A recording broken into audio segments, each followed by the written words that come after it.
welcome back. Today marks 9 years since WikiLeaks founder and publisher Julian Assange sought refuge in the Ecuadorian embassy in London. You can watch our interviews with him on our YouTube channel. Today, according to the UN, he is being tortured in London in a week when even concerned so-called mainstream media like CNN met with the Department of Justice about press freedom in the United States. And as UK, US, EU armed Israel bombed Gaza so recently, the site of the destruction of AP and Al Jazeera. I'm joined from Sydney by independent journalist and author Antony Loewenstein, who has been in East Jerusalem for the best part of the last decade. Antony, thanks so much for coming back on. So yeah, within hours of this Geneva meeting, we get orders by Bennett, the new Israeli Prime Minister, to bomb Gaza in response to balloons from Hamas. It seemed to have been forgotten by the time the global agenda had moved to Geneva, but your take on the Bennett decision?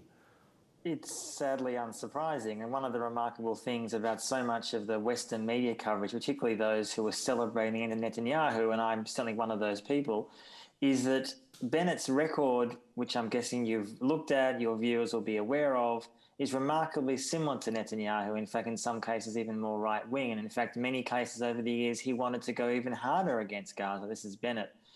So, you know, there's a classic example here of so much of the media coverage about this issue flares up when there's a so-called war or conflict for 2 weeks, a week, or whatever it may be, and then disappears. And it almost seems as if, I remember during the recent flare in violence, the New York Times had a headline, something like, after a long period of quiet, violence flares up, as if somehow every day in Gaza is a quiet, relaxing beach holiday, or every day in the West Bank occupation is not incredibly difficult, violent and challenging. I mean, the occupation is violence every single day. When I lived in East Jerusalem between 2016 and 2020, and I've been spending a lot of time over there in the last, as you said, 15 years, I was seeing every single day down the road from my house, where these Palestinians are likely to be forcibly evicted any day, rampant far-right Jewish fascists, which is what they are. Sometimes they're Israeli, often they're American, sometimes they're Australian, who have complete carte blanche to not just access and live in these homes. I saw at times, I remember this amazing image which never leaves me from 2009, when one of the previous rounds of expulsions, and there was a Palestinian family literally sitting on their couch outside their home on the pavement. And Jewish fascists had been allowed to move in front of them. This is happening all the time. We should be clear-minded about what the likely new Israeli government is. Yes, there's a more interesting coalition. Some elements are less far-right than Netanyahu's coalition, that's true. But on the key issues, the occupation continues. And Gideon Levy, the great Israeli journalist from Haaretz, wrote in a column a few days ago that yes, Netanyahu not going to be crying that he's left, but let's be clear-eyed about what Bennett stands for. And I might add Lapid. Lapid is his foreign minister, the likely new prime minister, apparently in 2023. Both of them have expressed for years a belief the occupation should not end. And I think someone did a count recently that 100 out of 120 members of the Knesset essentially believe in Jewish supremacy, namely that there should be no end to the occupation.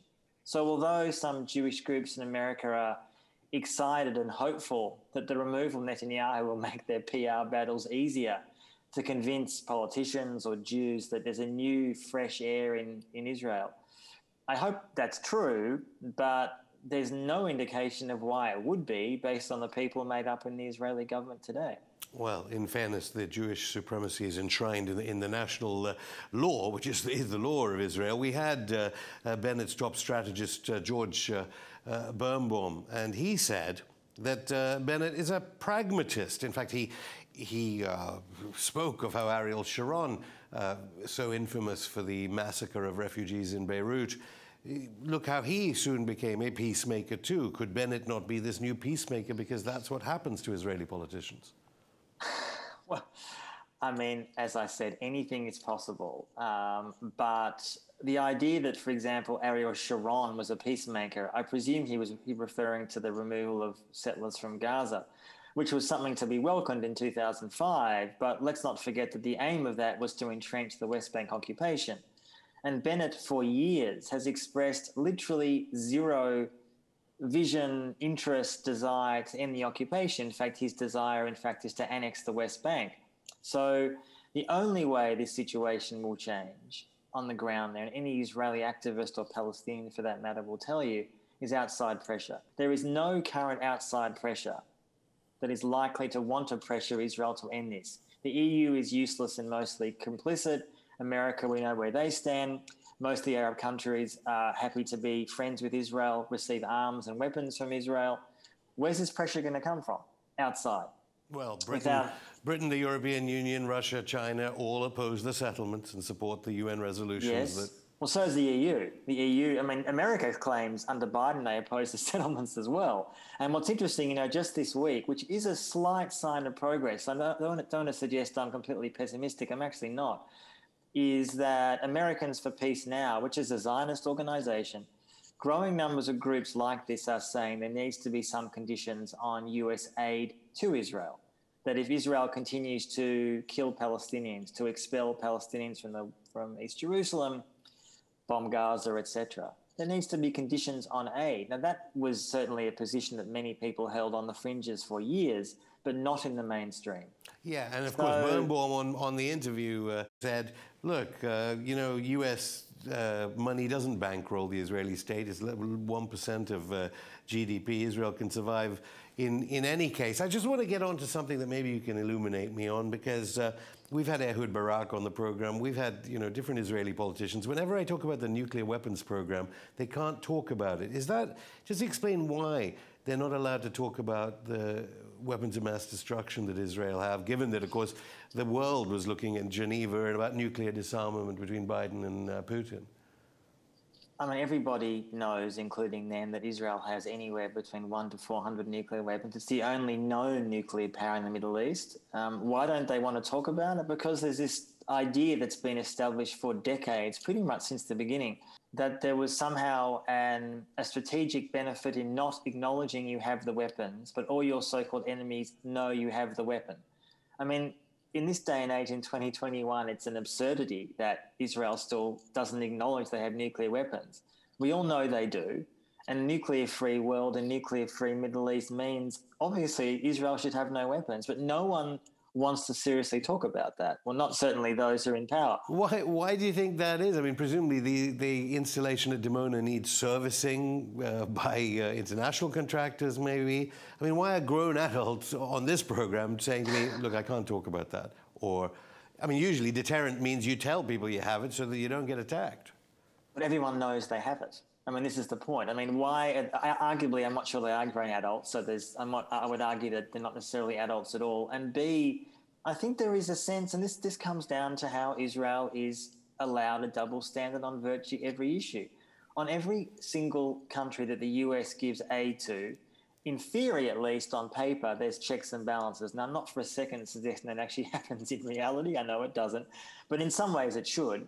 When Israel receives $3 to $4 billion a year, which includes vast numbers of weapons. And I might add, Bennett's advisor might say that the US aid has no impact. That's absolute nonsense. This is not just about finances. It's actually about far more than that. It's about diplomatic, military, and I would argue political cover for what Israel does. Israel knows that as soon as America wants to change the policies there, they could.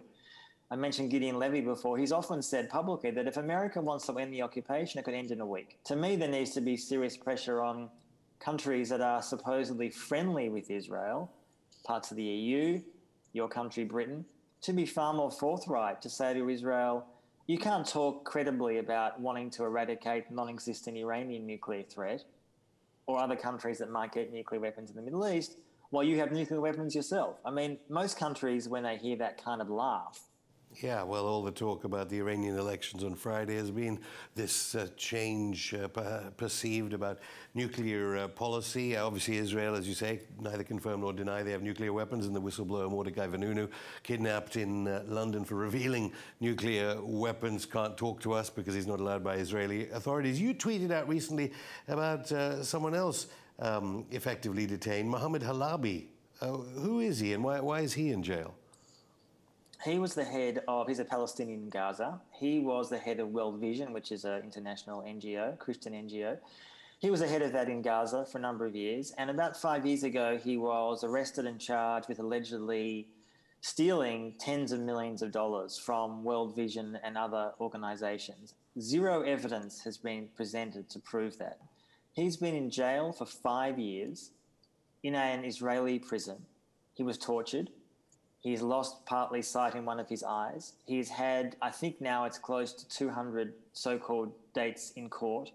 There's been literally no progress about his case. It's one of the longest, if not the longest case in Israeli history. He was offered a number of years ago a plea deal to say, if you take this deal, you will be released. He would have been released years ago, about 2 years ago.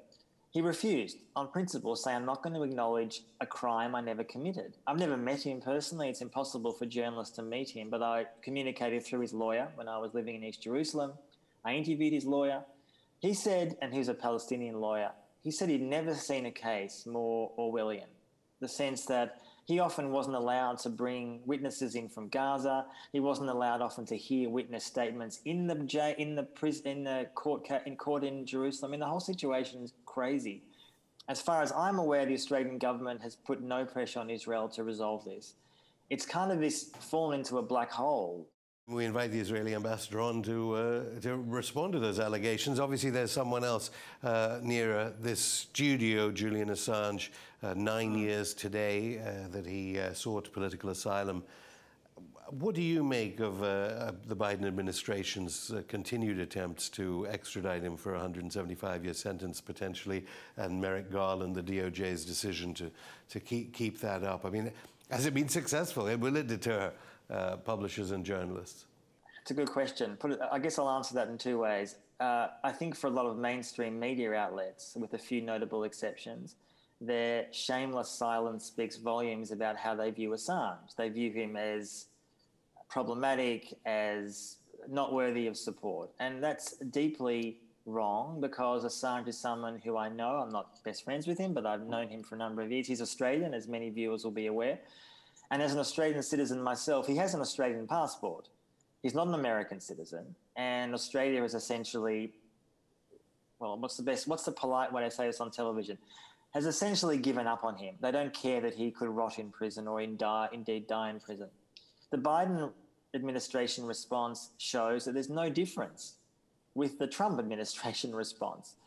Obama administration, with all its faults, and there were many, made a decision years ago, as your viewers may remember, that it was not worthwhile prosecuting Assange because they would therefore have to prosecute some of the publications in which WikiLeaks documents appeared. I mean, as a journalist myself, an investigative journalist who's worked across the world, who's written other books and films, there is no more essential news gathering organisation than WikiLeaks in my adult life, bar none. In documents about Guantanamo, Iraq, Honduras, the drug war, I mean, any issue you can imagine, any journalist who's serious will use and quote and appreciate WikiLeaks releases. To me, the shameless continued incarceration and torture of Assange in a London prison, with no clear indication of when, if ever, he'll ever be released, is not just shameful, but actually deeply corrupt. And what is so remarkable, although not, is how silent so many journalists are about his case. It speaks volumes about how they see their role. And to me, as I've thought for a number of years, most journalists, if you ask them, will say, yes, we all believe in holding power to account. No. What most journalists want to do is be close to power. That's how they see their job.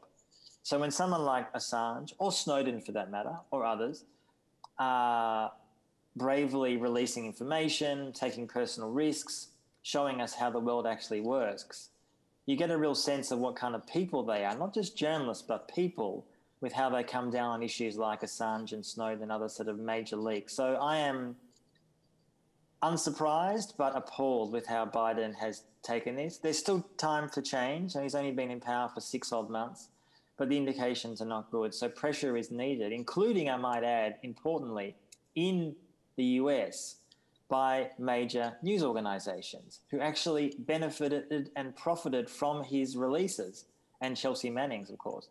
So we're talking the New York Times, Washington Post, and others, who, with a few notable exceptions, have remained remarkably silent about the Assange case. Well, the Australian government says it's doing what it can. Antony Loewenstein, thank you. Thank you.